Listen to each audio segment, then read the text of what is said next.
This is a video, the first part of two videos about writing an expository sermon.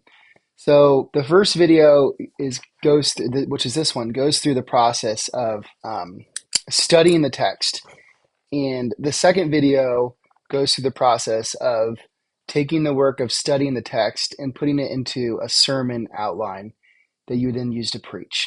What we need to first lay out is, what are we trying to accomplish with this study? And what is a sermon trying to accomplish? Because until we can understand and get our heads around the idea of what is a sermon's purpose, we're not able to appropriately approach the text.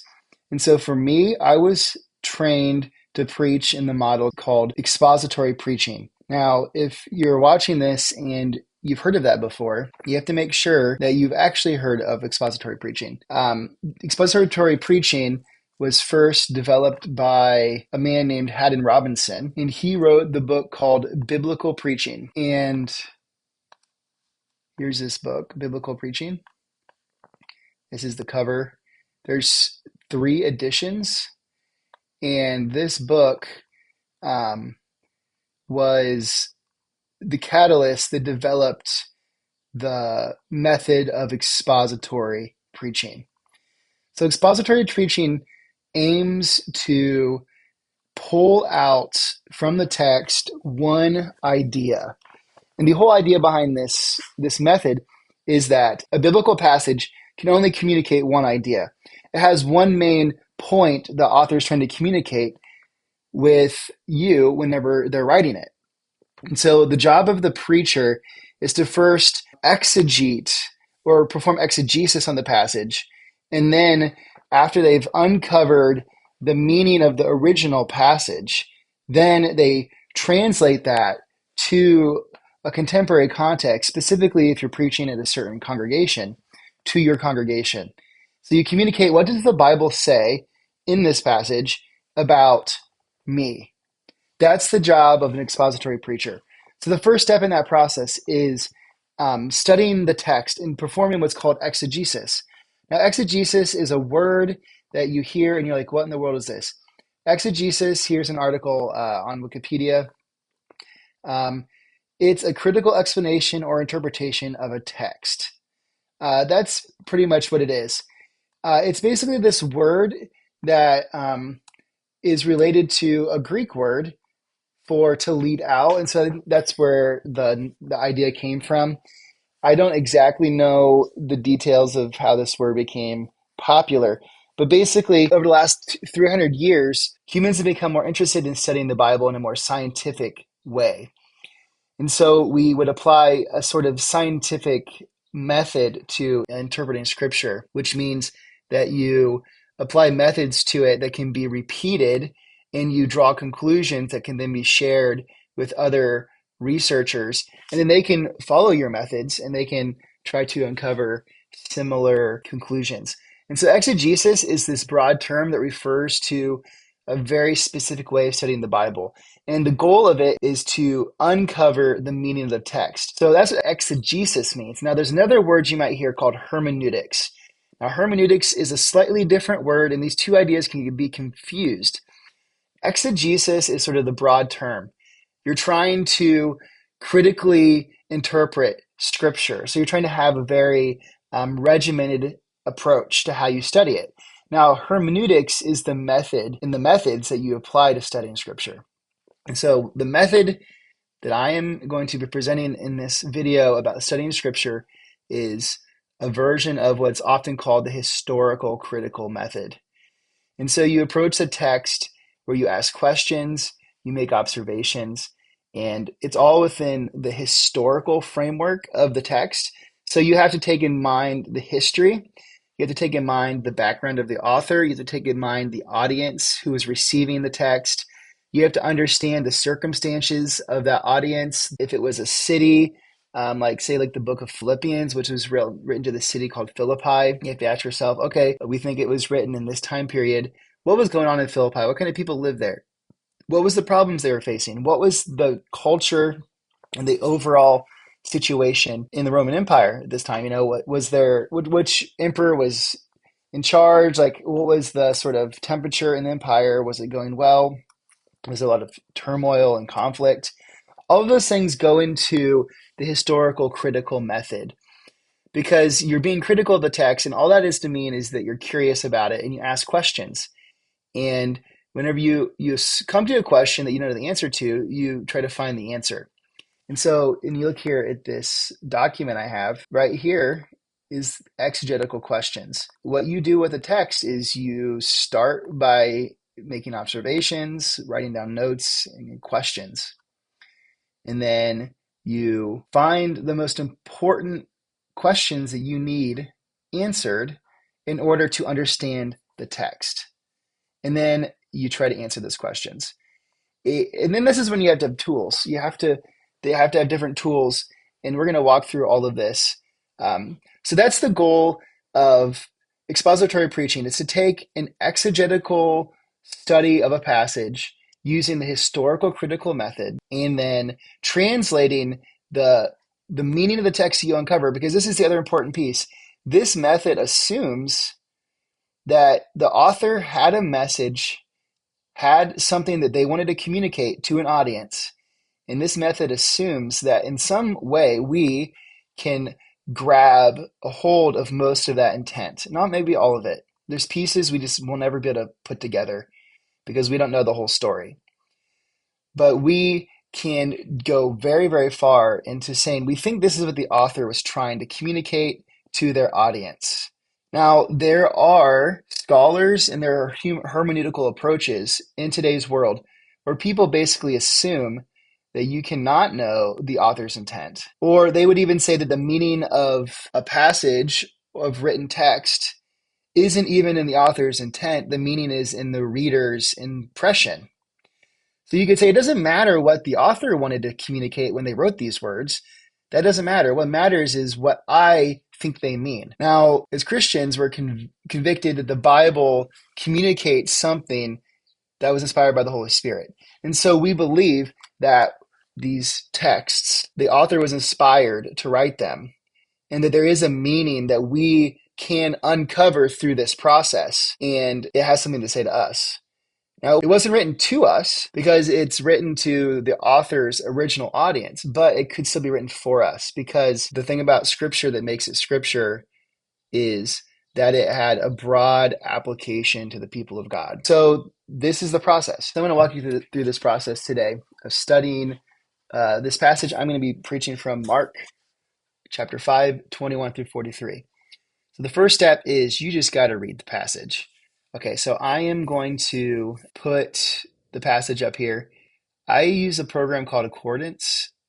There's a free version of it, but most of it, if you want to use it if you want to get the benefit of it, you have to pay for stuff.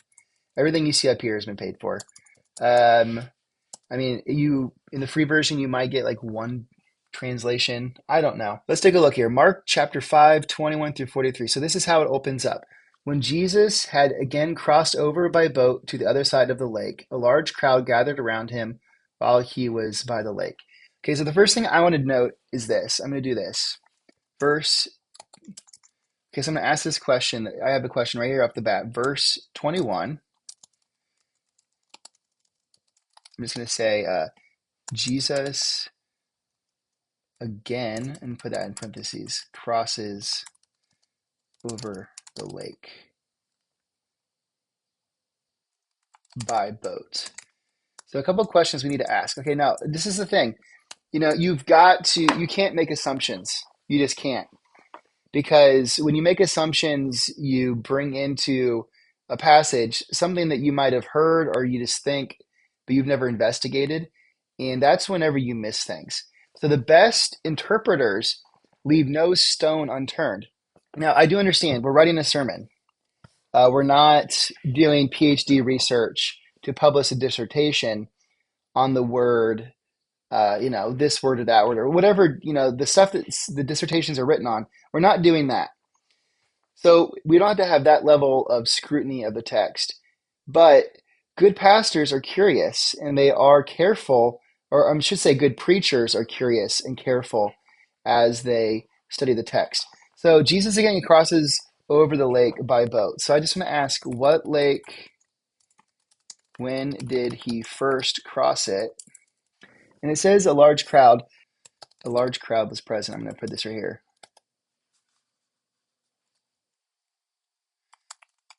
I realize that you can't see the text whenever I'm doing this. So maybe you need to pull up Matthew 5:21 through 43. I mean, I will be going back to it, but when I'm making these notes, I can't have both screens up. It's not possible. Okay, so I'm saying a large crowd. I'm also going to say, a large crowd was present. Okay, let's keep going. Verse 22, right here. Then one of the synagogue leaders named Jairus came, and when he saw Jesus, he fell at his feet. He pleaded earnestly with him, "My little daughter is dying. Please come and put your hands on her, so she shall be healed and live." So Jesus went with him. All right, so then we're just going to make this note. Verse 22. Jairus, let me put it this way, a synagogue leader named Jairus meets Jesus. Jairus. Okay, there we go. I'm just going to ask this question. Do we know anything about Jairus? So when it comes to studying scripture, like if you're a scholar and you're trying to date the text and you're trying to authenticate it, to find Jairus in some sort of external documents, in a sense, corroborates what the gospel's saying here. Now, it's not foolproof, and it doesn't mean that somebody who is skeptical is going to believe it, but it does lend credibility to the text. So it's just interesting. Do we know anything about Jairus? We're not going to dig deep for that question. We're just going to wonder if we could find something, and we're just going to note that when we find it. So also when we keep going here, verse 23, he pleaded earnestly with him, "My little daughter is dying." So Jairus's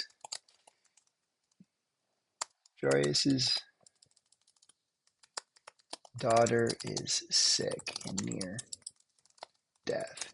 He asks Jesus for help. All right. We're also going to make this verse 23, note 22 through 23.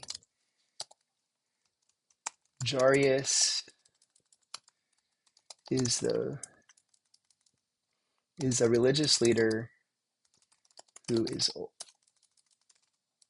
open to Jesus. Now, this is important because if you've read Luke or Mark, in the first couple of chapters already, Jesus has upset the religious leaders, very much so. So for Jairus to go to Jesus, in a sense, is to not fall in line with the rest of his partners, or his colleagues. And we don't know if Jairus, was in the conversations or knew that people were suspicious of Jesus. So we can't overdraw conclusions. But still, it's an important observation. So let's keep reading now. Okay, verse 24. So Jesus went, now it continues. A large crowd followed and pressed around him, and a woman who was there who had been subject to bleeding for 12 years. And a woman was there who had been subject to bleeding for 12 years. She had suffered a great deal under the care of many doctors and had spent all she had, yet instead of getting better, she grew worse. When she heard about Jesus, she came up behind him in the crowd and touched his cloak. So we're going to make this note. Verse 25, a woman subject to bleeding is in the crowd around Jesus. We're going to ask a couple questions here. What could have ailed her? And then it also says doctors hadn't been able to help her.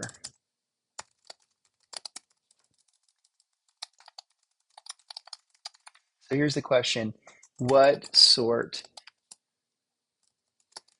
of treatments were available during this time period?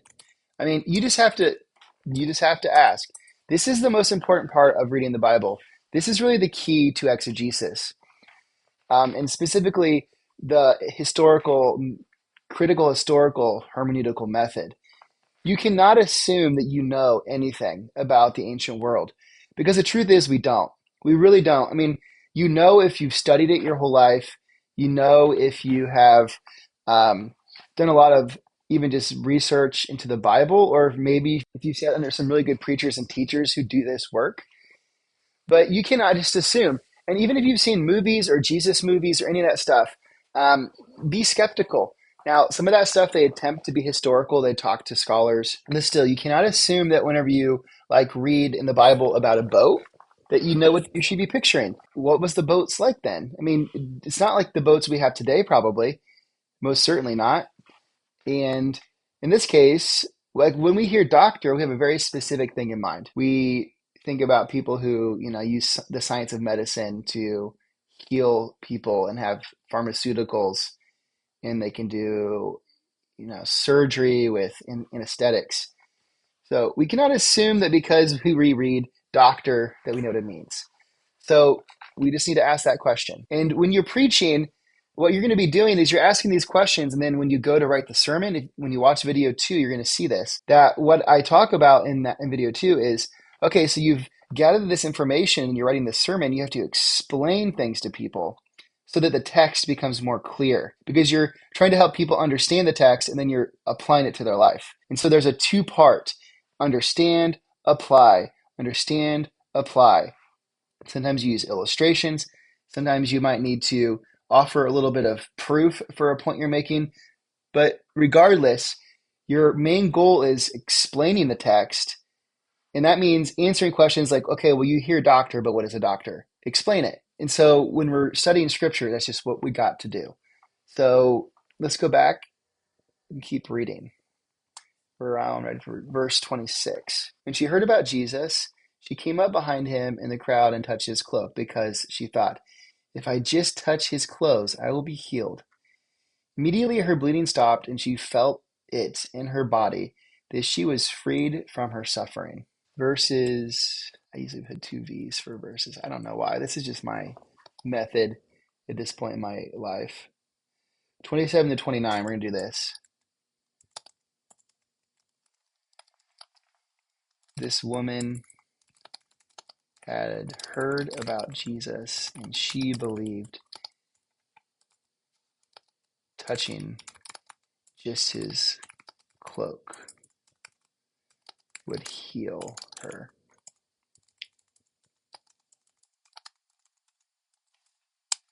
Okay, I'm going to make an observation under this.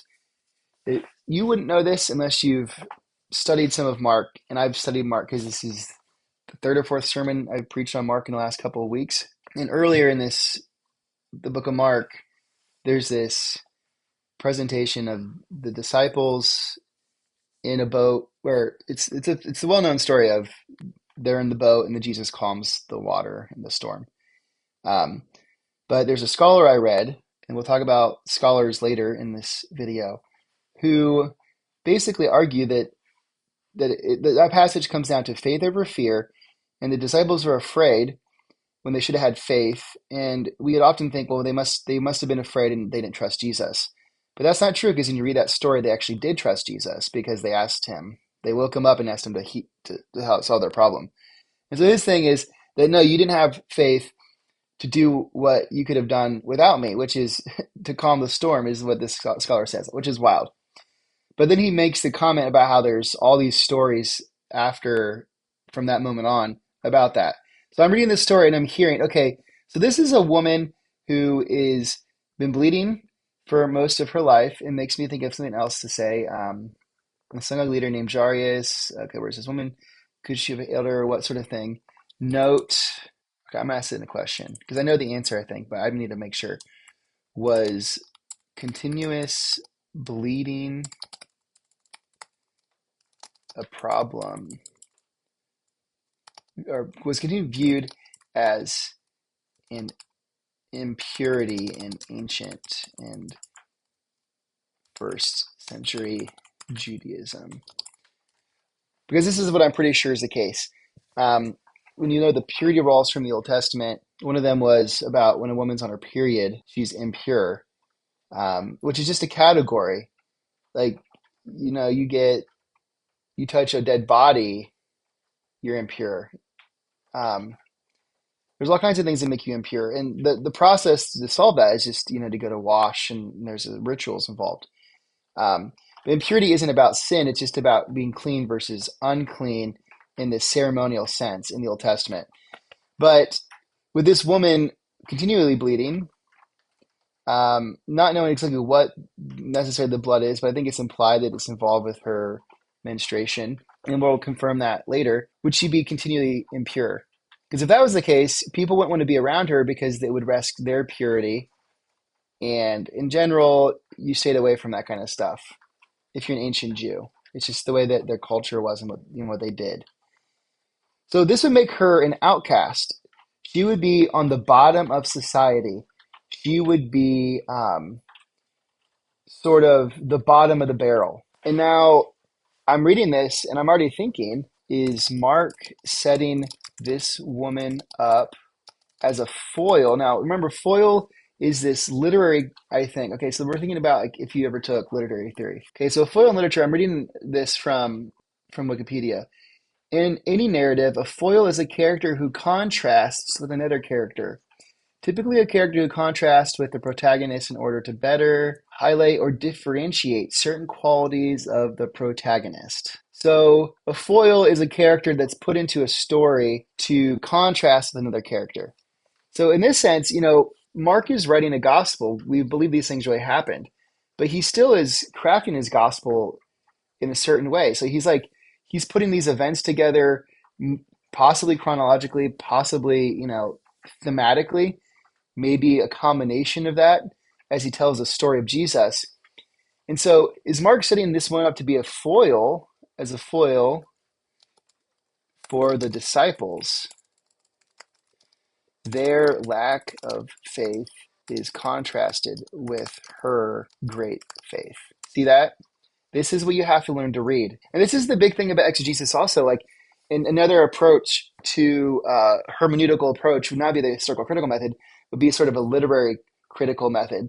So if you ever were an English major or you took English classes and you learned to read literature and to look at literature critically and to study the plots and the character development and all that stuff, that's a part of the Bible too, because the Gospels are narrative stories. They are literature. And as you read it, these authors, which they never get what's due them, to have written these amazing books, these stories that have changed people's lives for 2,000 years. I mean, it doesn't matter if you believe the New Testament is scripture or not. People study this for their career. And it doesn't mean they're Christians, but they just believe the New Testament and then the Hebrew Bible are literature we're studying because the impact they've had on the world. And that's what these books are. And so we get, as a preacher, you get the privilege of teaching people that. Now, I don't want to mean to make it a huge, really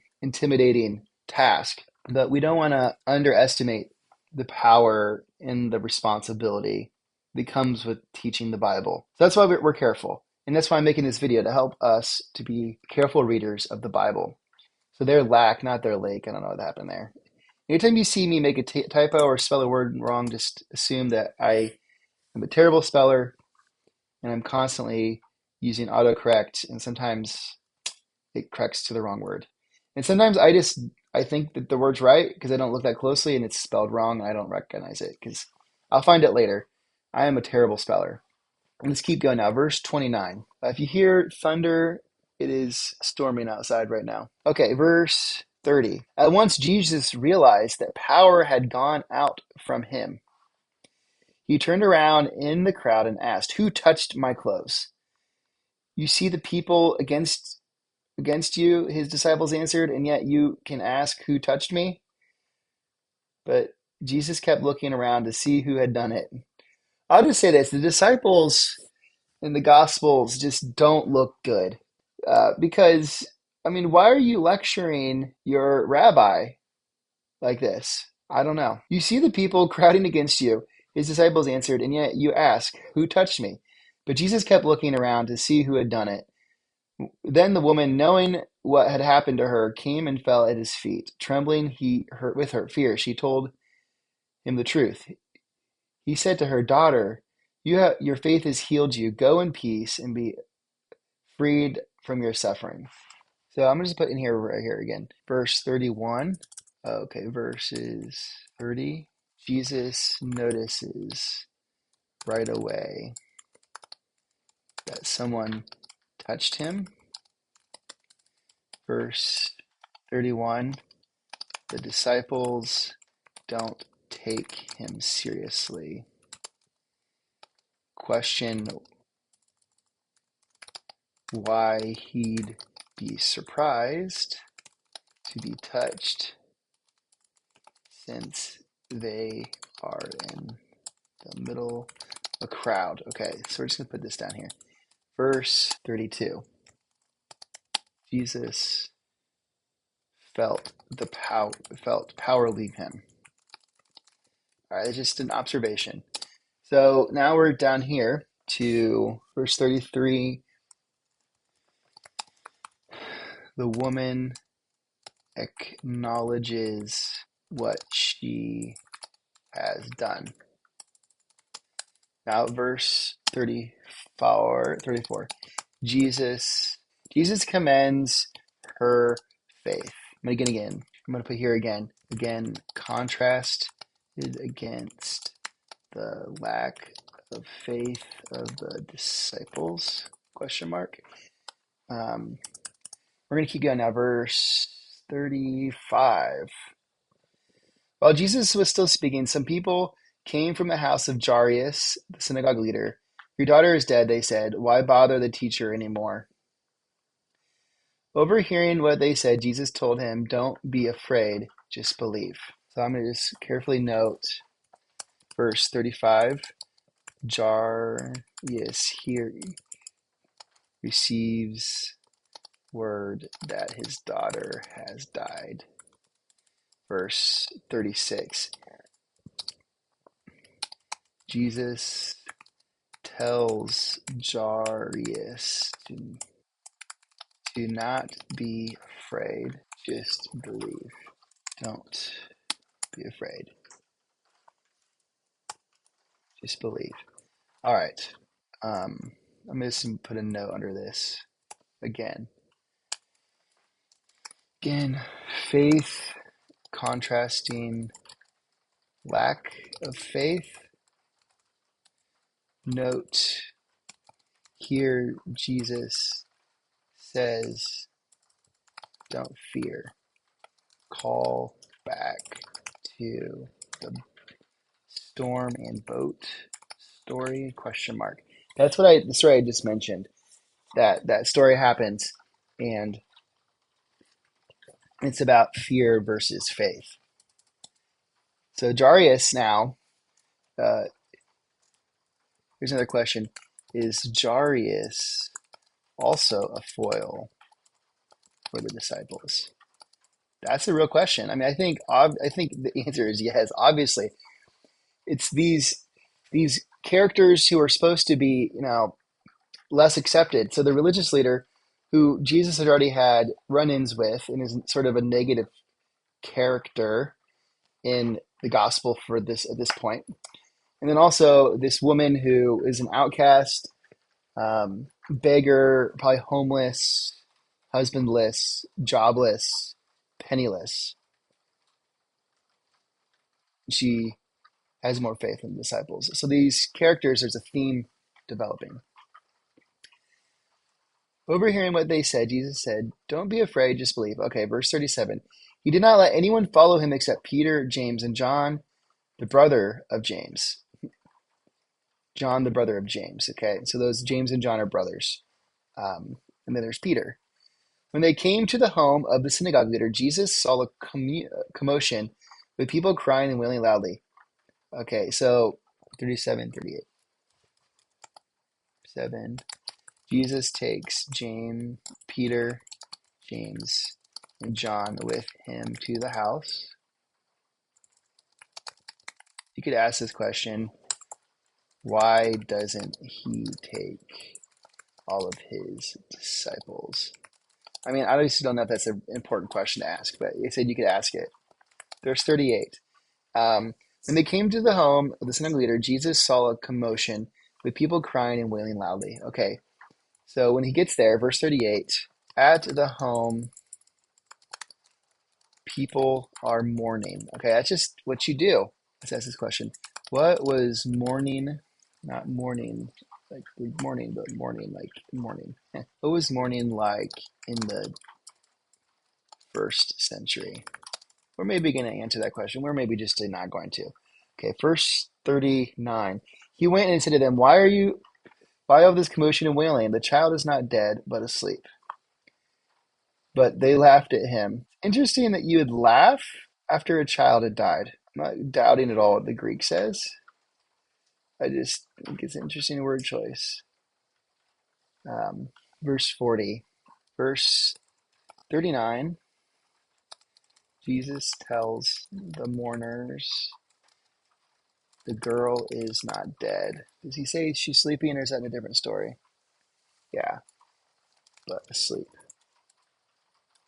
Verse 40, they laugh at him. What did this mean in the first century? Okay, this is most likely what's going on.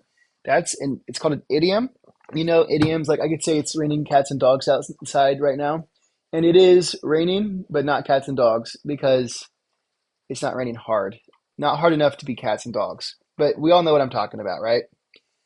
Um, Now, somebody 2,000 years from now discovers this video and they're like, cats and dogs are falling from the sky. You know, if they even know what cats and dogs are. But, you know, that's an idiom. So they laughed might not mean what we think of because we think of laughter, you know, it's a way of mocking somebody or someone says something. And in this case, it's so far-fetched or just out of reality that you laugh because you think that they're incompetent or something. And again, it's a sort of mock. But I don't find it the case that someone who was mourning the loss of a child would mock somebody. I think their response would probably be, well, I guess you could say if they're in shock or if the thing was such a outlandish suggestion that the laughter it was sort of masking an overwhelmed hopelessness, maybe. But I don't know. I just think there's maybe something there that we just don't pick up on as English speakers in the 21st century without a little bit more digging. Now let's keep going. Verse 41. Actually, 40 continues with a break. After he had put them all out, he took the child's father and mother and the disciples who were with him, and he went in where the child was. He took her hand and said to her, Talitha cum, which means little girl, I say to you, get up. Okay, and that's in Aramaic. Um, Aramaic was the language that Jesus spoke. Verse 41, Jesus' words are recorded in Aramaic. Look, we believe, we scholars are pretty confident that Jesus' main first language was Aramaic and that he probably was fluent in what's called Koine Greek, which is what's over here, Greek from the first century. It's a period of Greek, like we have, you know, classical English, modern English, if you've read Shakespeare, or even like the difference between the King James Version and newer translations. So this is Koine Greek. So Jesus probably spoke that, and he most likely also would have known Hebrew. As a Jewish boy, he would have learned Hebrew because he would have learned his scriptures in Hebrew, potentially. Most likely some scriptures in Hebrew, specifically because he lived in Palestine, which is the region around Jerusalem. So we've got Jesus here, and he is speaking in Aramaic. Okay. So immediately the girl stood up and began walking around. At this, they were completely astonished. He gave strict orders that to let no one know about this, and told them to give her something to eat.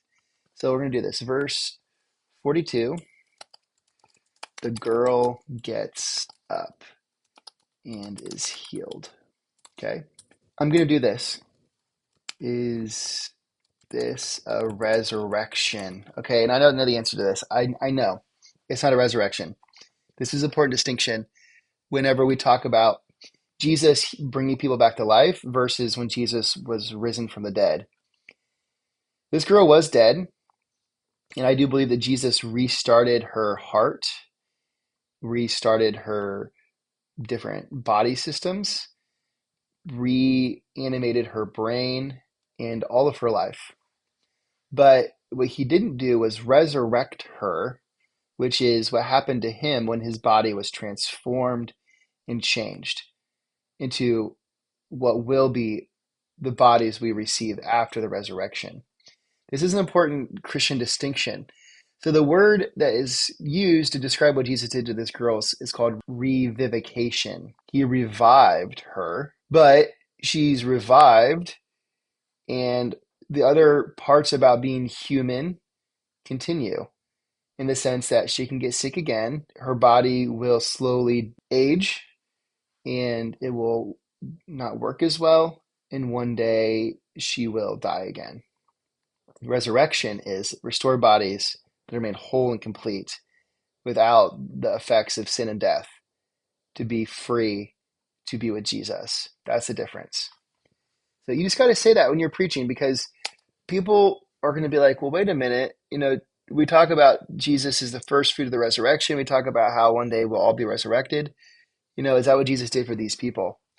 And the answer the church is offered, and I think the text doesn't make clear, but is developed in the rest of the New Testament. And I say the Gospels don't make this that clear, but it's developed in the rest of the New Testament, is that what happened to Jesus is different. So verse 43, Jesus asks those present to keep what happened to themselves.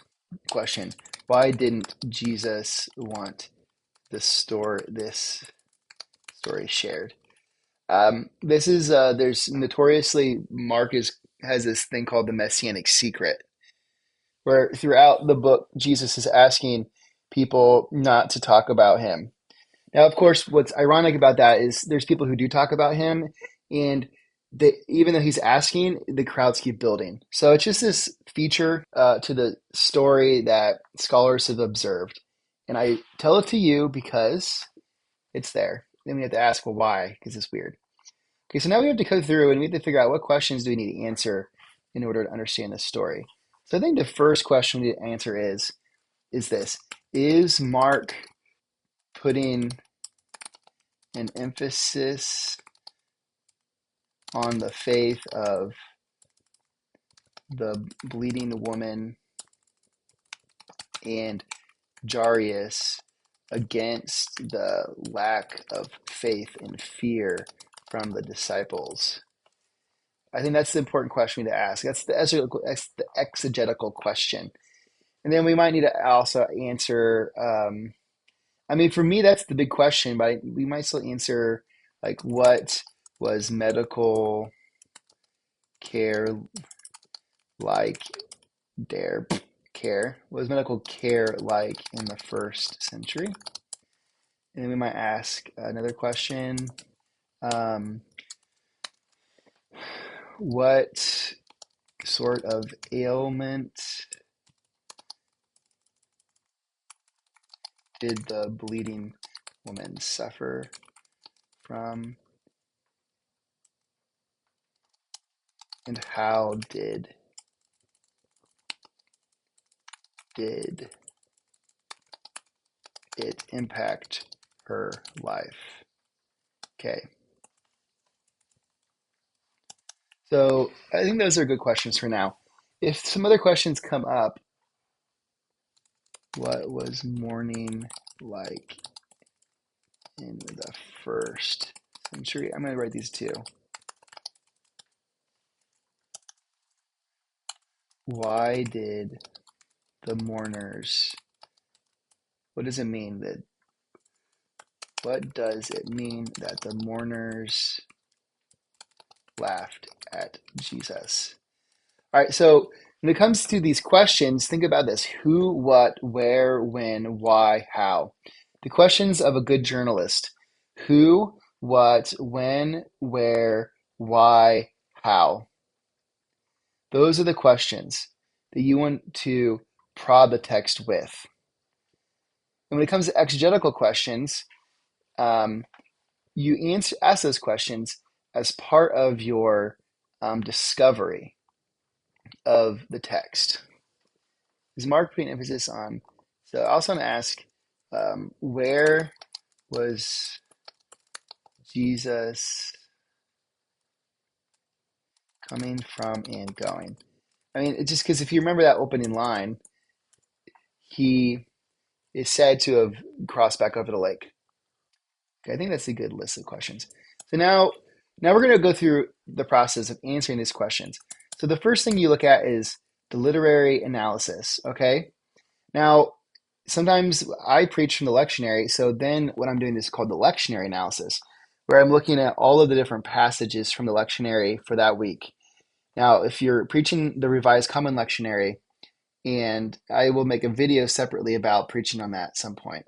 But I'm just going to say this, that preaching the Revised Common Lectionary, if you're preaching during certain years or seasons like Lent and Easter and Christmas, um, all of the readings are supposed to go together. There's 4 readings appointed.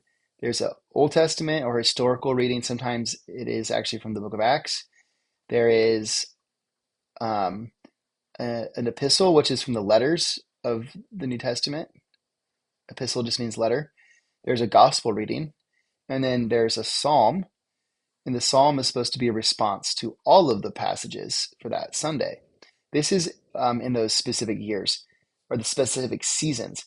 And when you're doing a lectionary analysis, what you're trying to do is look at how the lectionary texts work together. So you're trying to say, okay, well, how, like, what themes and ideas in these texts develop as we read them um, with each other, and as you have a conversation between the texts. Now, that's a different skill than what we're going to do right now. Right now, we're just talking about the literary analysis. So what we need to do is we need to go back to Mark, and we need to explore. Now, I'm going to do something different. I'm going to bring in Mark from Bible Gateway.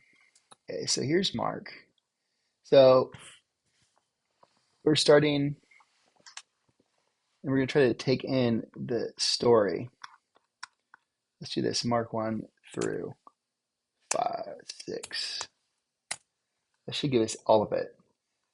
So we're going to go find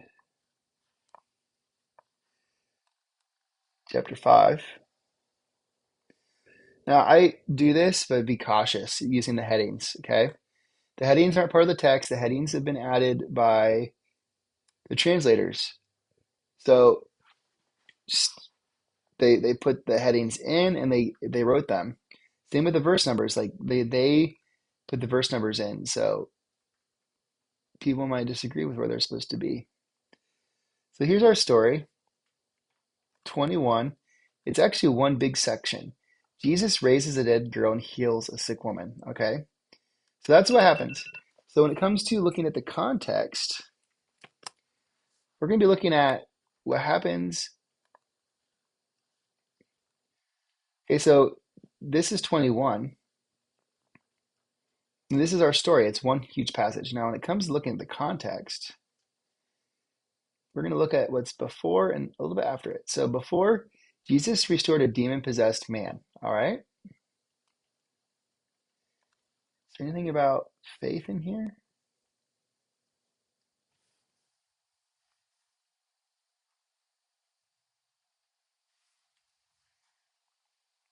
We're going to go up a little bit further. Jesus calms the storm. So this is a story I just preached.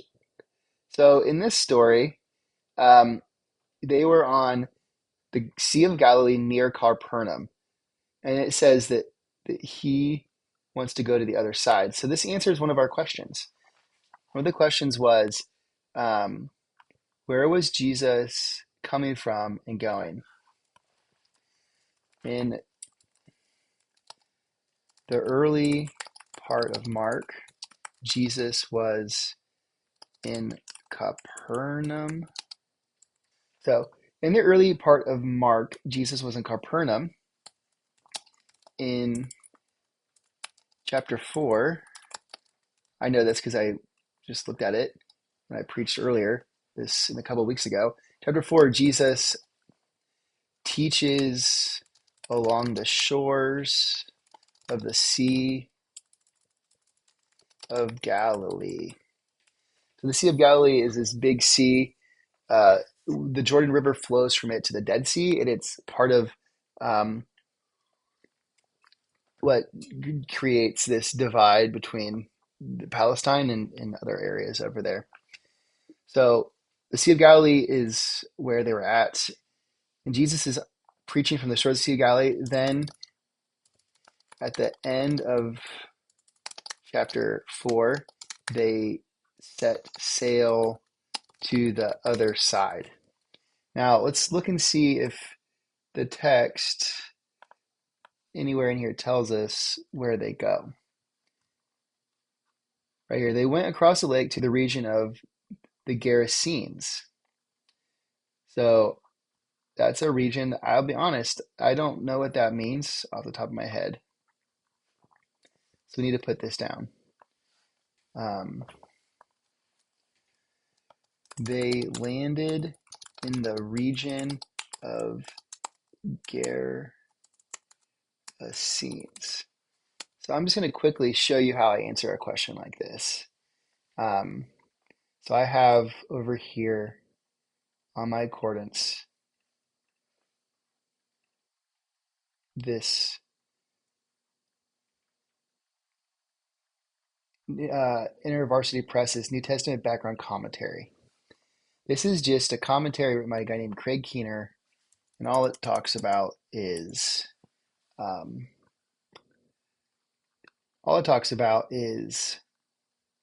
historical stuff and cultural stuff. So this is the perfect question for this commentary.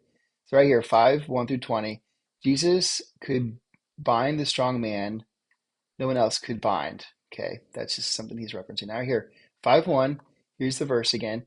They went across the lake to the region of the Gerasenes. Okay, so he's going to make some comments about Gerasenes. Matthew's Gadara, okay, this is something Matthew has, when arrived at the other side, the region of the Gar, Gadarenes. Gadarenes. Okay, so that's a different word, right? I can't even read it. Yeah, so it's different. Nearly 8 miles from the lake is more precise than Mark's Gerasa, a prominent city over 30 miles southeast from the lake by a straight line and a longer journey by road. Some, however, think that Mark intends Gargasa, modern El Korusi, adjoining the lake, as suggested even in some manuscripts in early tradition. Interesting. But the mention of either Gadara or Gerasa could identify the general region for people who did not live there. That is, the area of the Decapolis, a prominently non-Jewish area. Matthew apparently identifies the vicinity by referencing a near city, and Mark, writing for readers further from this area, prefers a better known city as an identifier, even though it is further away. Okay, so just understand this. This is inferences and this is hypothesis. But what they're saying is that in Matthew it says they went to Gadara, and in Mark it says they went to Gerasa. Now these are words in Greek. Now look, this is the kind of example where someone would say, look, this is a contradiction. This is not a contradiction, and this is why. They're both referring to a region. So for people who are watching this, I live in northeastern Indiana. So whenever I meet somebody, if I meet somebody from northeastern Indiana, from the Fort Wayne area, I will usually say something like, "I live here in my town." Like, so I might say, if I think they're going to know the city, it's called Decatur. I'll say I live near Decatur. But maybe I don't think they'll know Decatur because Decatur is like in a smaller town. So I might say, "Oh, I live in Adams County," because people might know where Adams County is in relation to Allen County. Now, if I go to a different state, I will tell people I live in northeastern Indiana in the Fort Wayne area. Because yes, Fort Wayne is like from where I'm sitting right now, like 12 or 13 miles. So it's not far from Fort Wayne. And most people have heard of Fort Wayne because there's not a lot of big cities in Indiana. There's Indianapolis, there's Gary, there's maybe a couple cities like Terre Haute and Muncie after people have watched Parks and Rec. But really, it's Fort Wayne. Fort Wayne is the second most populous city in Indiana, and then there's Indianapolis. And so this is what's going on here. These guys are trying to describe where they're going. And what the scholar who wrote this book is saying is they weren't that precise. And Matthew is more precise than Mark, but neither of these places are right along the city or right along the shore of the river. But really what he's saying is they're going to this region called Decapolis. And the reason that they're going to Decapolis is because it's on the other side of the river. So let's just do this right here. Um, Library,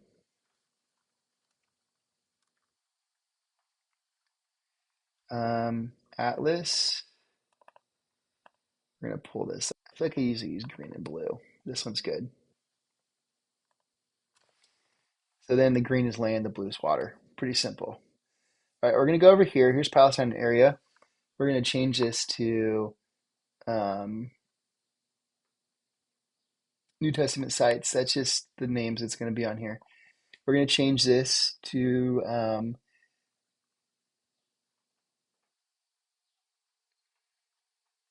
Roman Empire. We're going to change this to Roman roads, and we're going to leave this one blank. Okay. So when we zoom out, this is the Roman Empire, is that blue. Okay. Actually, I don't know if I want Roman Empire or if I want provinces. This is what I want, is provinces. All right. So now this is the provinces of the Roman Empire, which that's what all these are. It's just like imagine our states or something. So here we go. Now we can see Decapolis. So Decapolis is this region right here. Just like there's Galilee, then there's this region that's the Tetrarch of Philip. That's the guy who was over that section. Then there's Judea and Samaria. And then this down here, what's that called again? I can't remember and I can't read it. Berea, I think is maybe what that is. I really can't see it. I don't know why it's like that.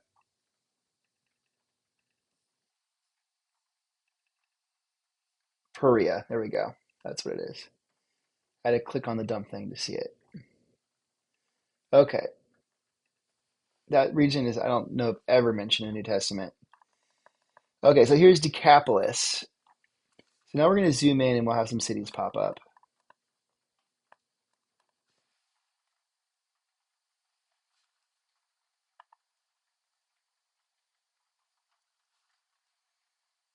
Not the ones I wanted though. I'm very unhappy with that. Why isn't it giving me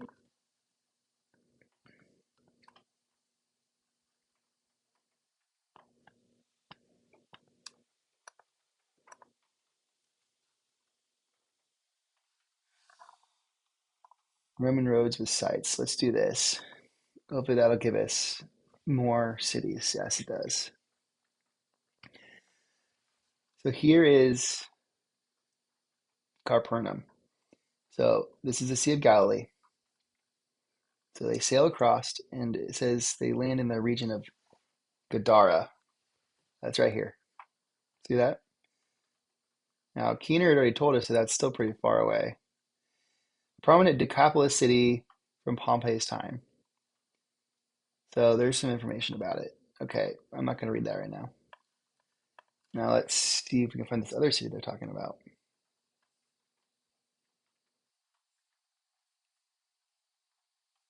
Yeah, it's not even on here, um, which isn't a negative thing necessarily.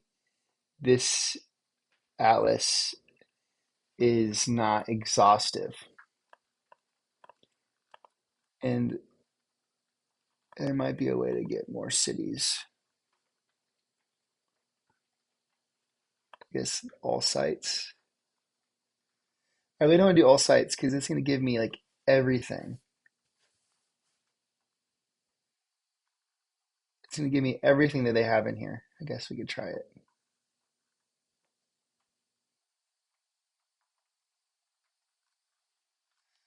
All biblical, all ancient.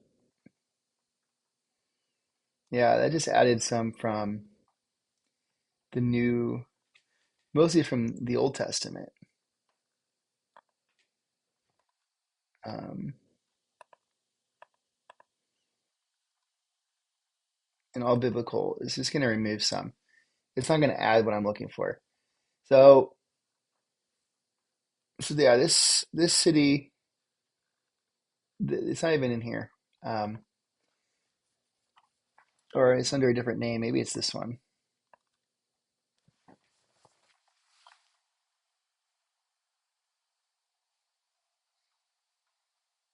Edrei. What is the? Um,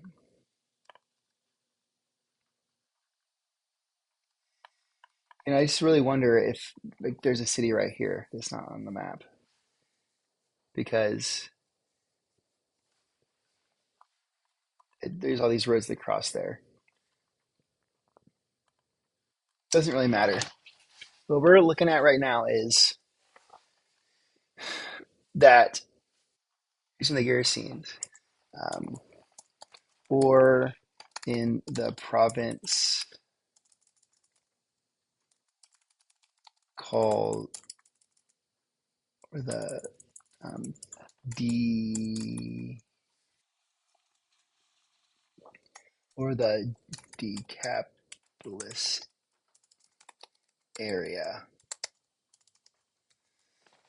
So they ran in the region of the Gerasenes or the Decapolis area, right? Now, what I would do is in preaching this, like when I want to explain this to people, I would probably, if I'm able, show them that map. And I will use an illustration that I just used for you. So this is when it comes to preaching illustration ideas for Fort Wayne area versus Adams County versus Decatur when telling people where I live. Use this to illustrate the location given for where Jesus lands in Decapolis. All right, so this is going to help me later. I already have an illustration written down because I thought of it. Okay, so next thing here. So where is Jesus coming from and where is he going? In the other part of Mark, Jesus was in Capernaum. In chapter 4, Jesus teaches along the shores of the Sea of Galilee. At the end of chapter 4, they set sail to the other side. They land in the region of the Gerasenes or the Decapolis area. Now let's look back here at our chart. So there they heal a demon-possessed man. Okay. And then it's this story. So we have only one story that gets skipped. It's interesting that so the man also has great faith in Jesus. So let's just do this. Now we're gonna go back up because we're trying to grab the flow of the passage. So in at the end of chapter 4, Jesus sets out for the Decapolis.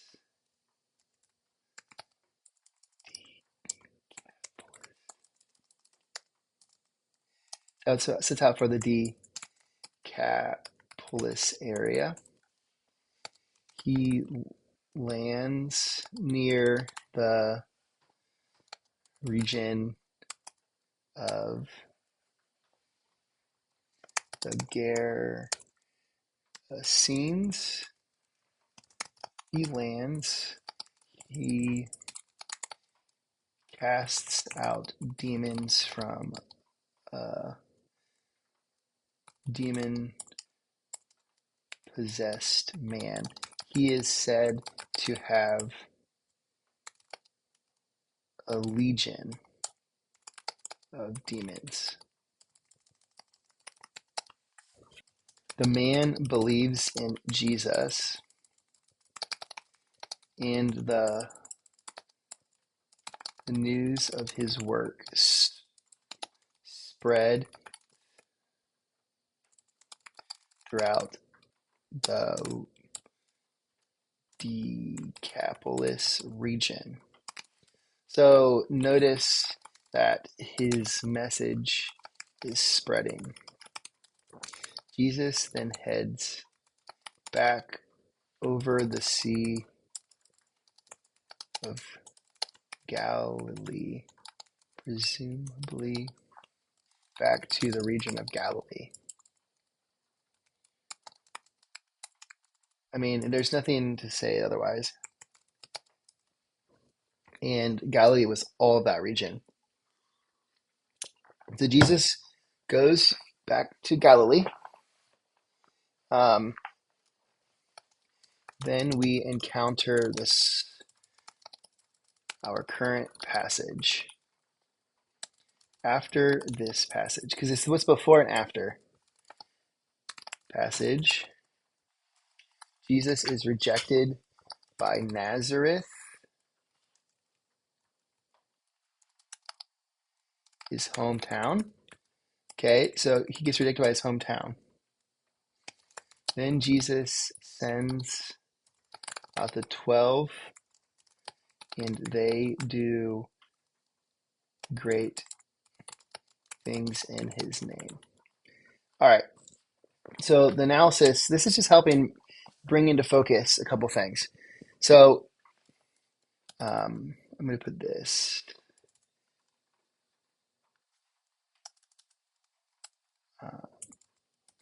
It seems to me that we see Jesus's message spreading in places and in people we wouldn't expect, like the demon-possessed man,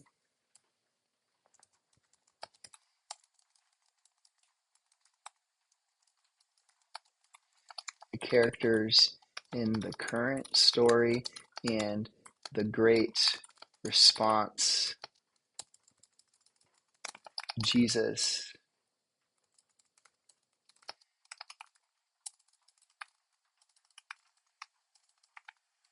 in Decapolis.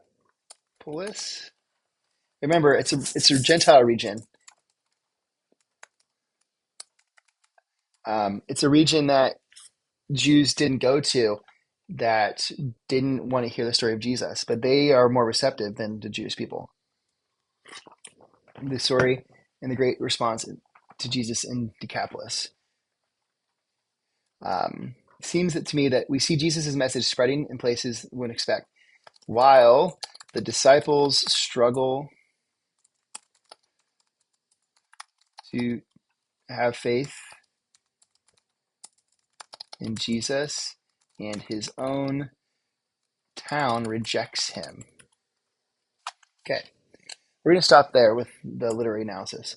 So that gives us a sense of what's going on here. So these stories, let's put these two stories from our current passage contain important characters who trust Jesus even though they you'd think they are insignificant. The disciples in this story don't come across well. All right, there we go. Lecture analysis, we're not doing that. Historical cultural analysis. So now this is just trying to gather some important cultural information. So let's go back up to our questions.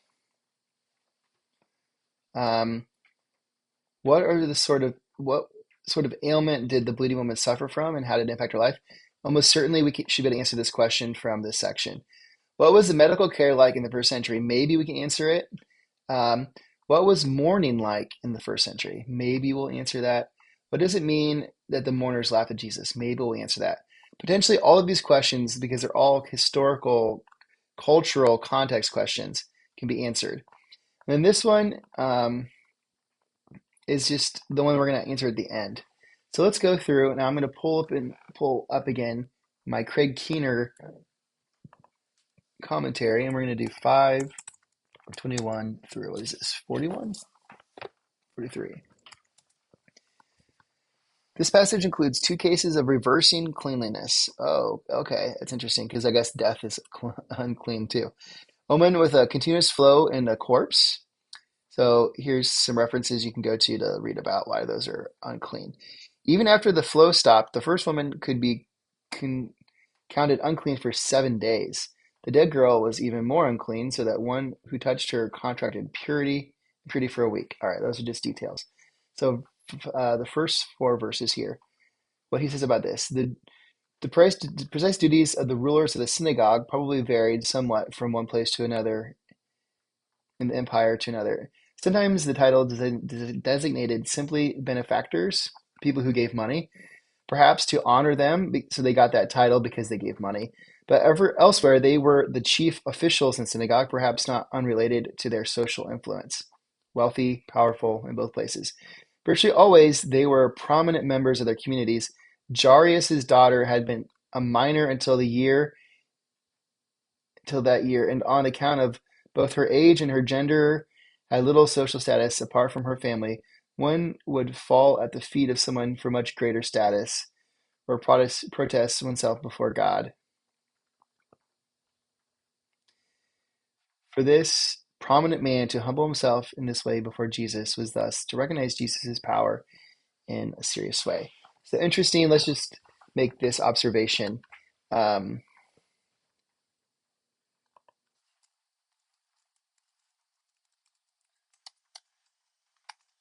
Jairus was probably a man of wealth and high status. To fall before Jesus for his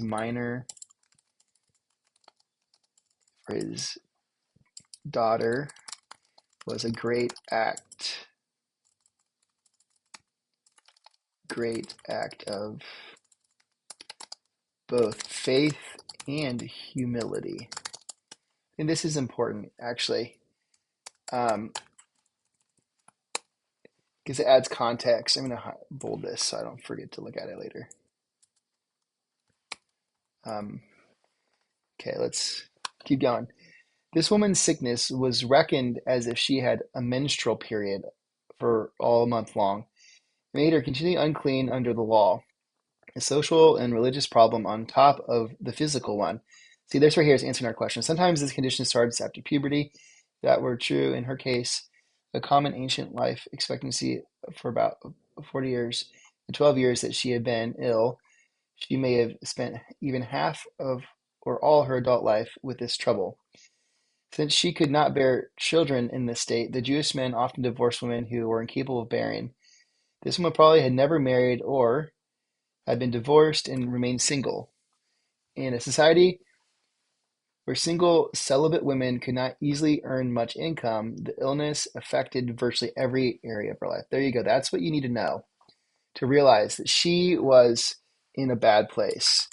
The woman's illness of bleeding is presented most likely as a menstrual problem. This would make it difficult for her to marry, have a job, gain income,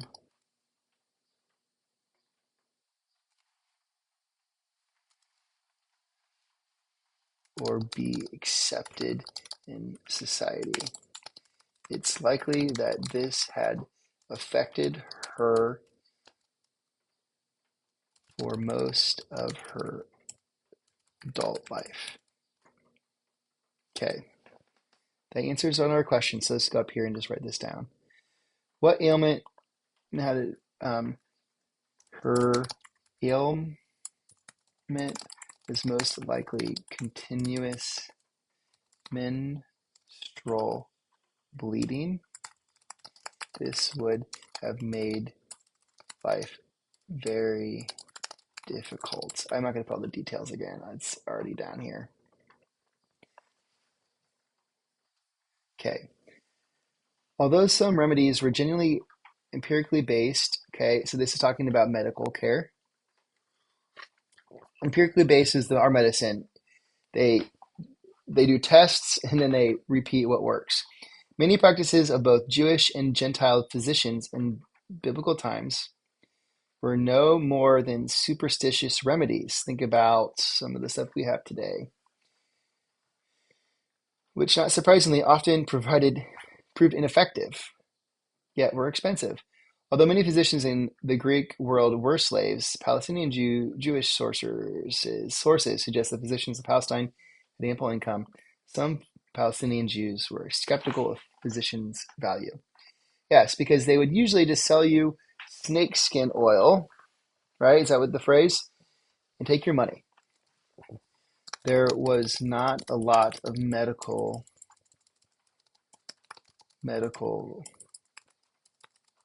care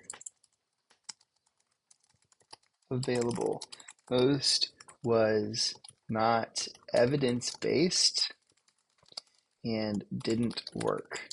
It was expensive, was often expensive, and many Jews were suspicious of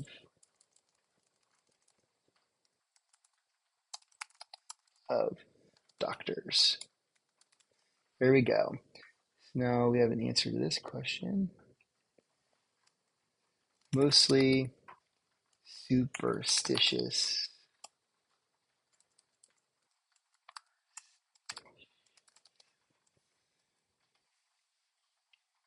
And natural remedies were available. These were based in tradition and not evidence. Often they didn't help, and sometimes they made it worse. That's just the truth. Okay. No one touched anyone or anything. Okay, right there, I talked about this, unclean. I already mentioned this in my head, and I mentioned it.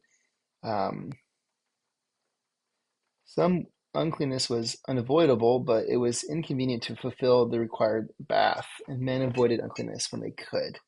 Because she rendered unclean when she touched, she would not have been in. Because she rendered anyone clean she touched, she should not have been in this heavy crowd. Okay, that's what they would have said. Later Jewish traditions made their danger even more serious than Leviticus. So many teachers avoided touching women altogether, lest they become accidentally contaminated. Look, this is not like good. It's just telling us the truth. Okay, Jesus obviously doesn't care. He loves that this woman touched him. Jesus' people believe that only teachers close to God had supernatural knowledge. Jesus uses his supernatural knowledge to identify with the woman who had touched him, even though the eyes of the public, it would mean that he had contracted ritual uncleanliness. Right here, I just said he doesn't care. Mark's record of this woman's faith is all the more striking, especially for readers whose culture considers women less stable and emotionally weaker than men. Wow, that is not a comment towards American culture in the church, at least back in the day when people would say things like women can't be preachers because they're more emotional and this and that, yada, yada, yada, Bush League. Okay. Child, now we're now to the Jarius' story. Child deaths were common. Tradition expected at least 2 or 3 professional mourners. Okay, this is interesting. 2 flutes and a mourning woman to facilitate grief at the funeral of even the poorest person. This is outrageous to me.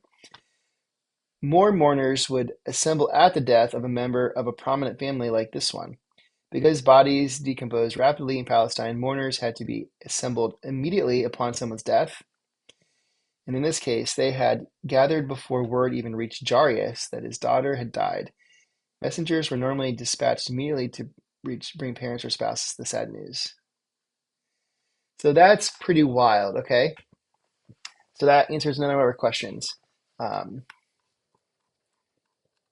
Keener offers some interesting insights into the mourning practice.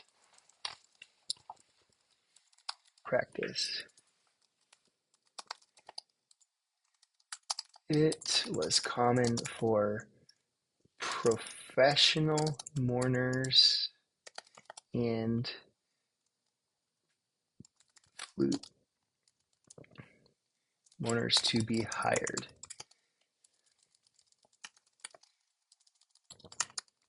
at the death of someone. Flute players and a wailing woman. I don't know. Prominent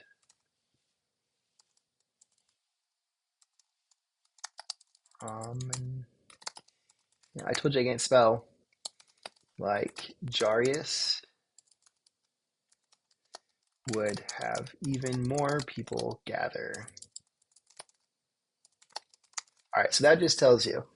So, what was mourning like in the first century? I'll just put this: very theatrical and intentional. I mean, I don't want to put it down. I think it's just different. Maybe a little bit over the top, but it's better than, people in our culture who don't even want to have a funeral, or they, it's all happy, and it's not happy when someone dies. And you're trying to be positive when you shouldn't always be positive. So very theatrical and intentional. Professional. There were professional mourners who could be hired, and many from the community would also gather to mourn. I think this is not a bad thing, okay? I'm not putting it down. I do think there's a little interesting amount of extremeness to this, but the fact that neighbors and family members would come to you at the loss of a loved one and mourn with you, and that's something that we could gain in our world. I don't think it's like what we're thinking of, where you show up to the funeral home and there's this little tiny moment where you gather um, by the casket and you have a moment with the widow and you don't know what to say, or mourning parents and you might just say, "You have my sympathy." Okay, that's what we do when we don't know what to do. Now, the people who know what to do show up and they're there and they're crying with the person and they feel their pain and they do what they can to help and they take care of them. I'm already preaching and we're in the first step. Okay, what does it mean that the mourners laughed at Jesus? Let's see if we can get that question answered. I don't think it's going to be answered for me. In the culture, at the age of 12, the girl was a virgin, probably soon to be married. And girls usually looked forward eagerly to the wedding day as the most joyous event in their life. To die unmarried, especially just short of it, was lamented as a particularly great tragedy. Jewish interpreters sometimes link text by a common word. Nothing in here makes much sense to me. It's something I need to look at. Okay, I do not have anything about the laugh. So maybe they'll come up in another portion. So that's it.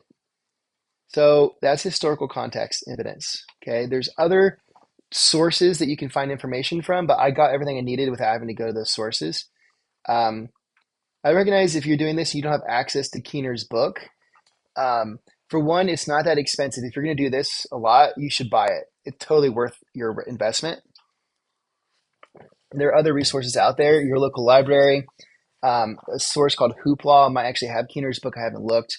There's something called the Zondervan Illustrated Bible Background Commentary. So that's something very similar where I think it's 5 volumes and it's available in a lot of public libraries through the app called Hoopla, I'm pretty sure. And it's very similar. It has illustrations, it has pictures, and it has a lot of background information. All right. Next is analysis of the grammar and the words of Greek. I'm not going to do that for this story. Nothing needs to be done. Someday, if I come across a word study that I want to study, I will do a word study and make a video of it. Right now, I don't have that because I'm not going to do a word study. So now is commentary. Okay, now I'm not going to do this right now because I don't need to. But next, you would maybe go to a commentary and you would read that. And again, you have to have access to these. The commentaries on the internet that are free, almost certainly you should read. Your local library, try to find solutions for commentaries. From from my church, I have commentaries you're more than free to borrow.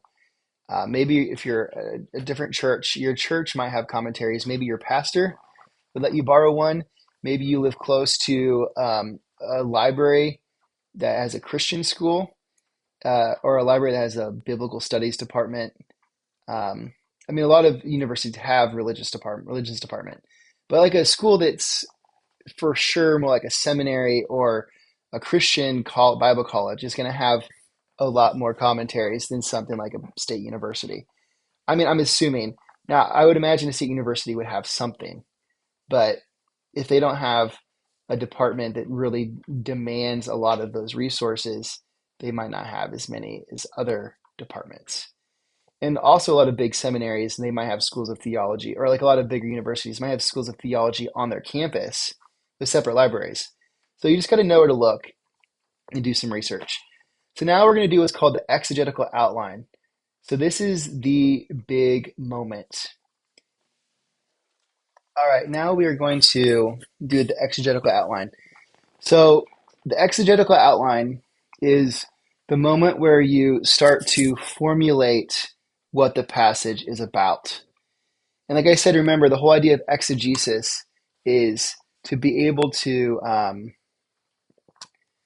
uncover and critically explain a text or to interpret it. And so what you're trying to do is put into words the different sections. So everybody in some time or another in their life has outlined something where you have like an outline with Roman numerals, where like Roman numeral 1 is a point, and then you put like subpoints A, B, and then you might have a 1 and a 2 below that, subpoints. So what we're going to do here is we're going to do probably 2 layers. We're going to do both the exegetical layer, like the Roman numeral 1, and we might put in a couple other smaller numbers. But the exegetical outline is you trying to break the passage into sections. And when you do that, you are creating an outline that you would then use to preach.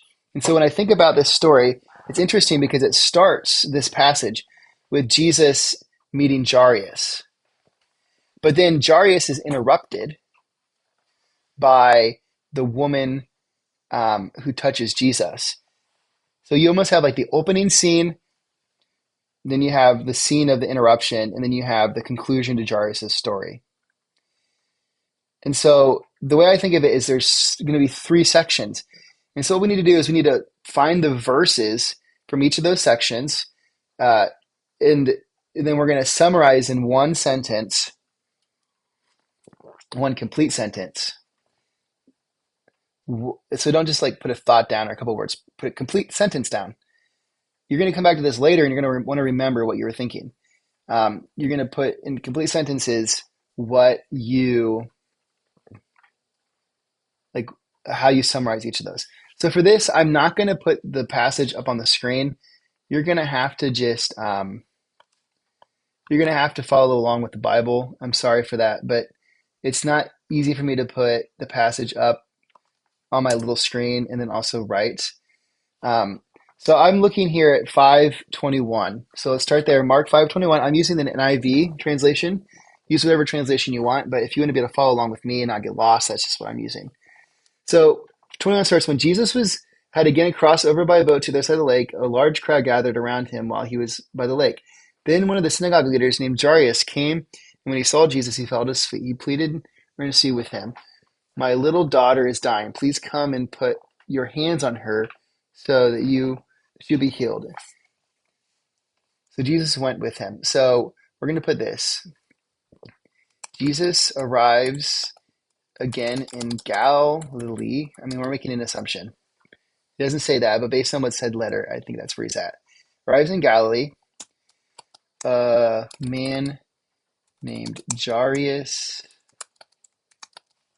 I'm actually going to take this first part off because that's going to be part of the subheading, but like you want to make this as precise as possible. Jairus, synagogue leader in Galilee, asks Jesus to come heal his sick daughter. That right there. That summarizes this first section, and it's verses 21 through 24. And I'm going to put A because there's a break. A just means the first part. There's a break in 24. It's two paragraphs, a sentence, and then a paragraph break. And it's all the same verse. Okay. So that's the first section. So we're going to go below it now. 2, 3, 4. And we're going to do subsections. This just is going to help you later when you go to write your sermon. Jesus and his disciples. This is where we're going to put this note.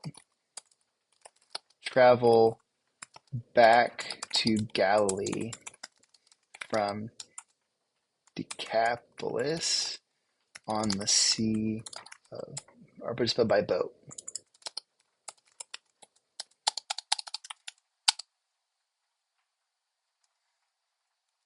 When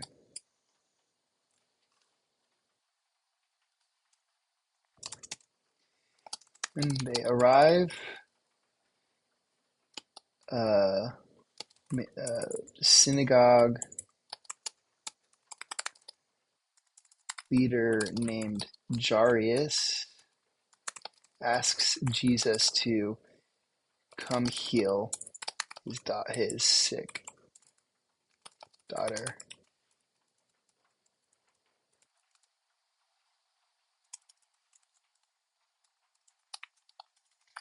On arrival, Jesus agrees to go. So see how this is the main point, and then this is just how the point is broken down. Now, this is exegetical outline is going to become your sermon outline. So, and it might end up being the case that you look at the exegetical outline and you might need to rearrange the exegetical outline.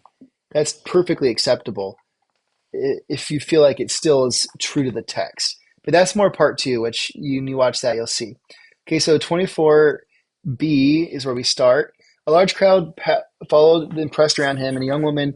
So let's put. I know this story. I don't need to read all of it. While on the way to Jairus's house, a bleeding woman.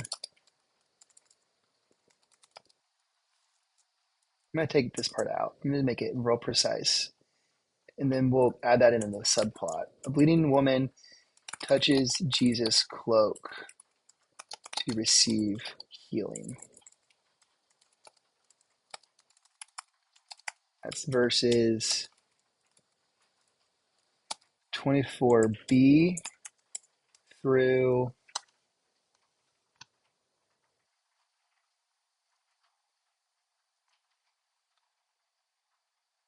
34. Okay, so that's that section. So if you're following, so we're going to break this down. So the first thing that happens is, I'll put this in the crowd around Jesus is a woman who has suffered from bleeding for most of her adult life.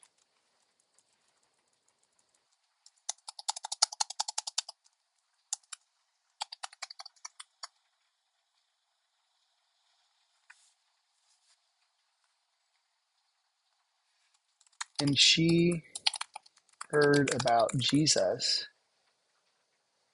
She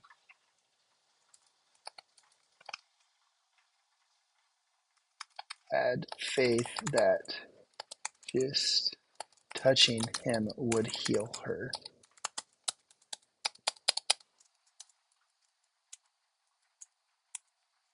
Okay.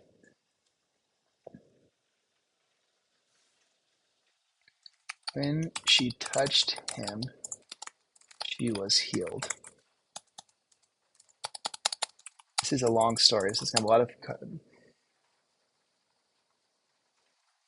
Jesus feels the power leave him and confronts the person who touched him. Jesus commends the faith of the sick woman. All right, there we go. That's that section. One. When you read it, you could read this and know what that story is about. That section. A bleeding woman touches Jesus' cloak to receive and is healed. I like that better. And is healed. In the crowd around Jesus, is a woman who has suffered from bleeding for most of her adult life. When she heard about Jesus, she had faith that touching him would heal her. When she touched him, she was healed. Touching his cloak. Because yeah, she doesn't even say him, she just says his cloak. When she touched his cloak,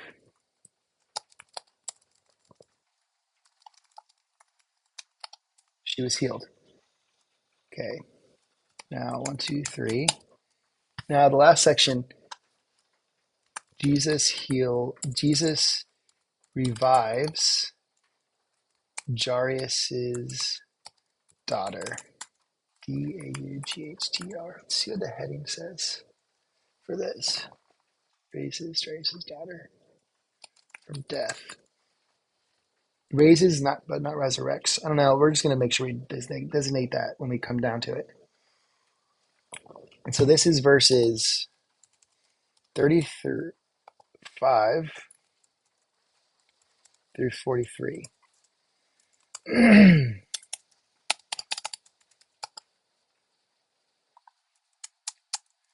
So now we have these two sections, or these final things to make.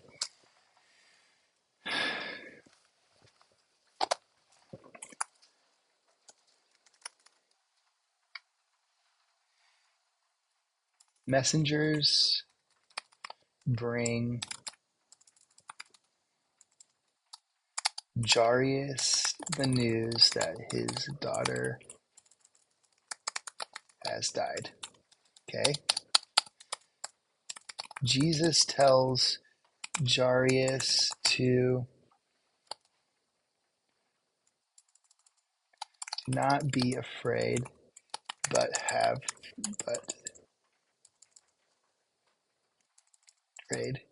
just believe. Okay. Taking a couple disciples, Jesus goes to the house and announces the girl is just sleeping.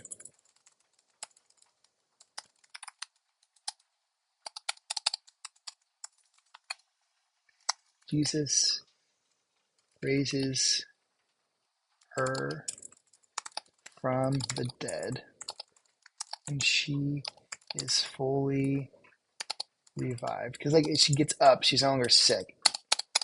It's not just, oh, she's now awake again. And put this last note because we have to. Jesus tells those present to remain silent. That will not find its way in the sermon, but that's okay. Okay, so now content outline is just if you're doing the lectionary, because usually you're trying to put together these different ideas. This is an exegetical outline, okay?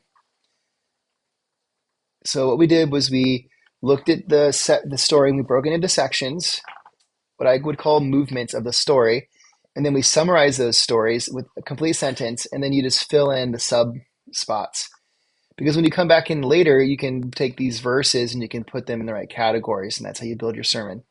But when you're preaching a sermon, you might mash some of these together, and you might have to add something before it that you bring in that's not part of the text, but it's like part of your pastoral stuff. So now here's the hunch. So this is what we're trying to bring all together. What are these passages about? Remember, exegesis is about exploring and uncovering and interpreting the original intent of the author. And we do that through the historical critical method. So we've critically read the text for literature, we've critically explored the history, we've grabbed a hold of specific details about these characters and their place in the story. And we've looked at what Jesus did. He healed two different people. So now we're going to put together a hunch.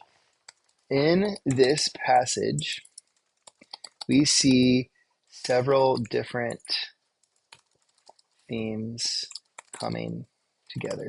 And this first thing I have not really mentioned much, but I'm going to mention it now for you. And I hope you've picked up on it. First, we see Jesus doing more things that only God can do. He heals a bleeding woman just by the touch of his robes, and he raises a dead girl back to life. These two events are parts add to Mark's indirect that I said earlier about when he healed the storm. An indirect claim that Jesus is more than just a mere man. Okay. Second, this section of passages. No, second, these stories highlight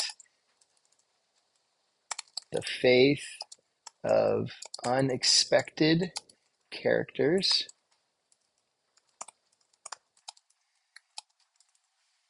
Jairus is a man of high status who humbles himself, and the bleeding woman is at the other end of society who have great faith in Jesus. These two characters are foils for the disciples' lack of faith. And in one place, Jesus raises again, having faith rather than fear. Okay, that's the hunch. Together,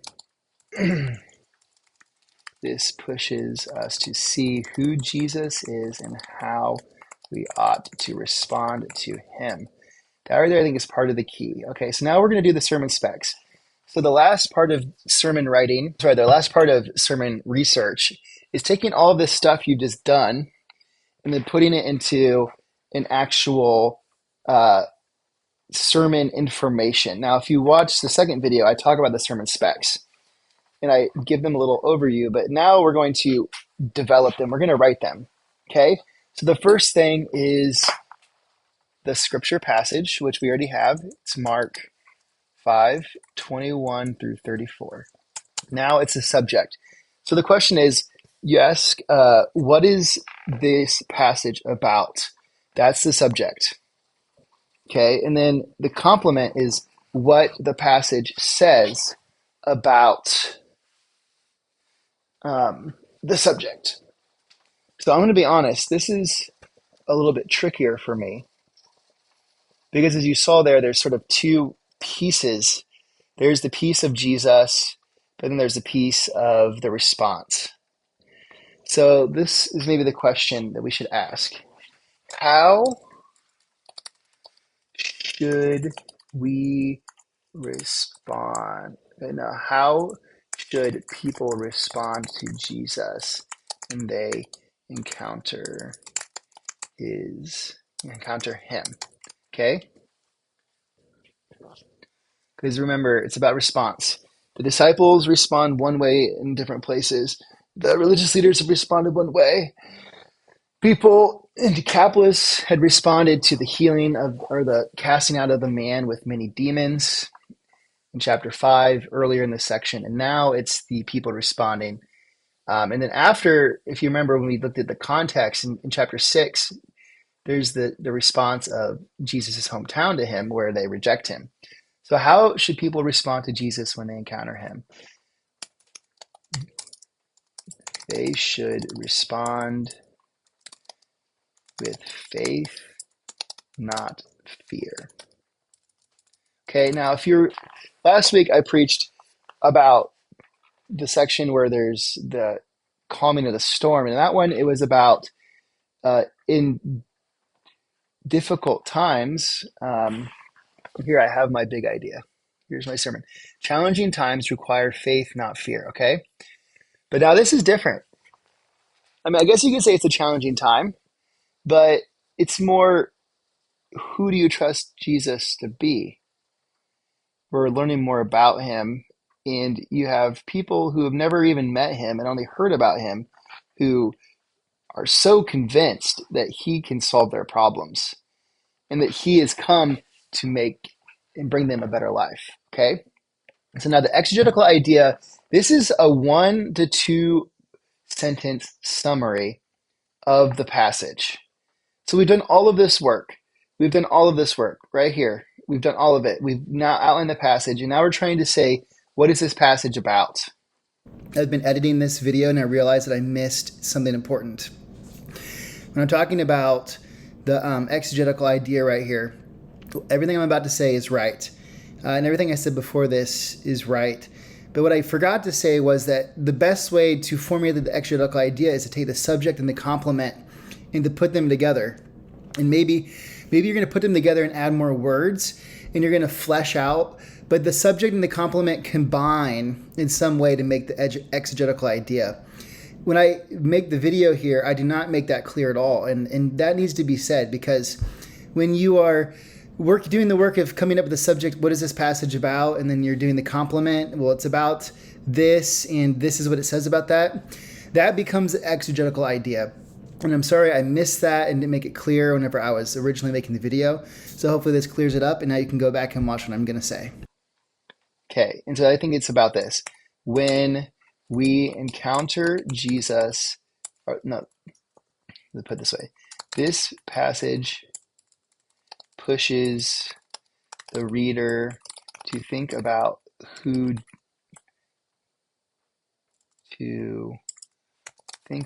how they. I got to think about this right away. In this passage, people who have never met Jesus believe he has the power and desire to solve their problems. The question becomes, how will those who hear about Jesus respond, with faith or fear? Okay, I mean, I think that's okay. I think that's good because these two people have never met him, but they believed he had the power to solve their problems. Now, what's interesting is in the disciples, they believed he had the power to solve the problems too, but in a sense, they were in a different position because they'd spent so much time with him. But these are people who never met him. So I think it's levels. You meet Jesus, you trust him. Okay, now what does he give you? Well, here it's you've never met him. Do you trust him? So now we go to the theological idea. So the theological idea is helping us get to out of the first century and into the general world. So this is a general statement that's supposed to be very abstract. So something like, when you hear about Jesus, do you respond in faith or fear? I think this is the right word. Faith is the proper response to the faith is the proper response to hearing about the life and work of Jesus. Okay. Uh, so now it's what are we going to preach? When I preach this sermon, what do I want the congregation to walk away with? That's the preaching idea. PI stands for preaching idea or big idea, because expository preaching, like I said, remember, is about taking one idea and communicating it to your congregation. Okay, let's see here. I got to regather my thoughts.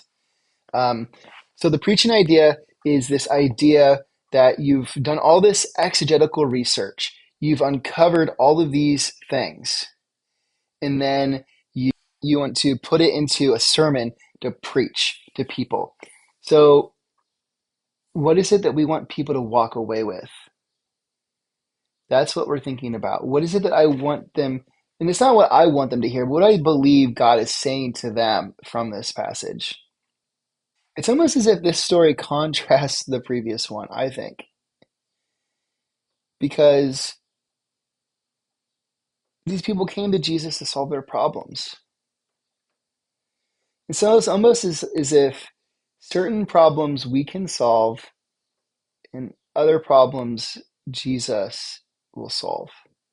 And sometimes you want to make it like catchy. So,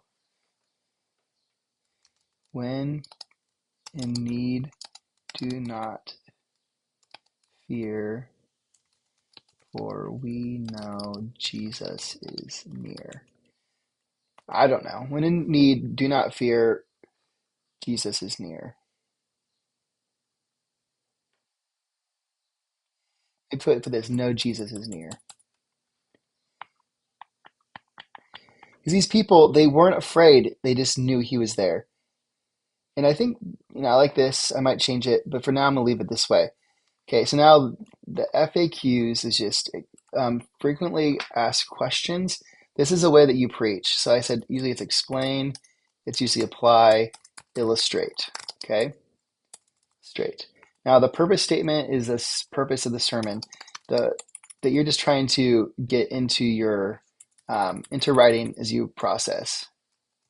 The purpose of this sermon is to communicate that is Jesus welcomes the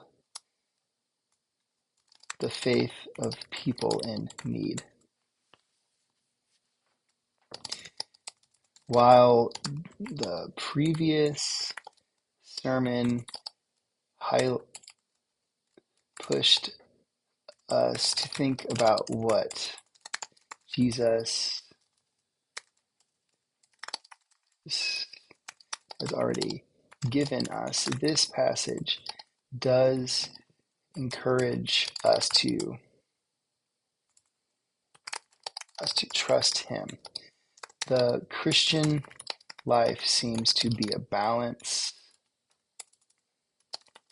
of both. This sermon will succeed if it helps people work through those two ideas. If it offers people the encouragement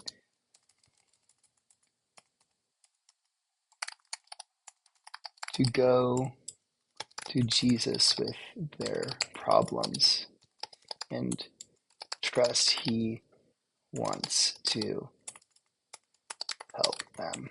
Okay, that's the purpose. We're going to leave it at that. Structure, don't know yet. Title, I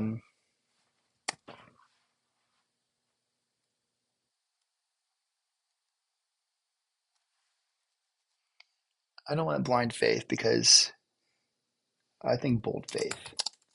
Bold faith is a good title. Structure,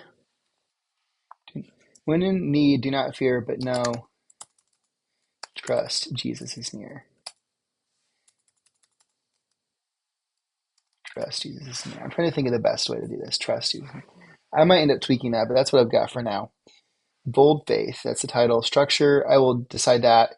You'll see whenever I wrote the previous sermon video, and I made that video that I talk about the structure, and I write the structure down once I start to outline the sermon.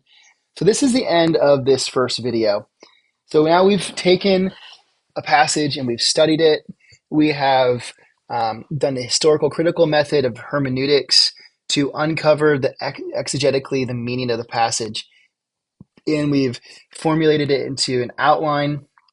We've used that outline to then create a sermon structure, or not structure, but specifically, we've created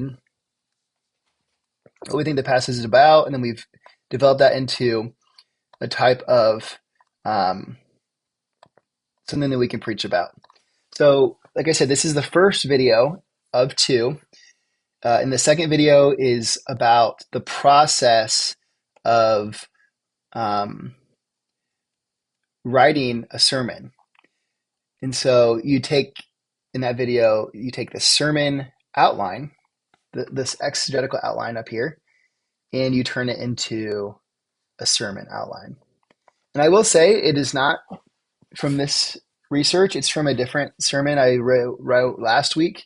So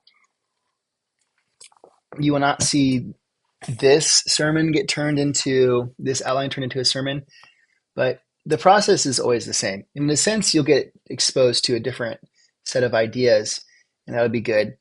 And if you want, I will link eventually the sermon video I preached from this sermon. So if you want to see how this video turns into a sermon, I will link that once it's been preached. I do not believe that I will be making a video on part 3. I think I might make a video on part 3, but I will only show you a sermon manuscript. I will not actually write the manuscript on video, because when it comes to writing sermon manuscripts, it's one of those things that you just have to learn to do. So I will show you what my screen manuscripts look like. I will talk about why manuscripts are helpful and what I was taught about manuscripts and why I use a manuscript for my sermon preparation and in part of my delivery. But you don't have to do it the way I do it. So keep an eye out for that video. But thank you for watching. If you have any questions, be sure to leave them in the comments. And if you like this and you want to see more videos about sermon writing, just drop a comment.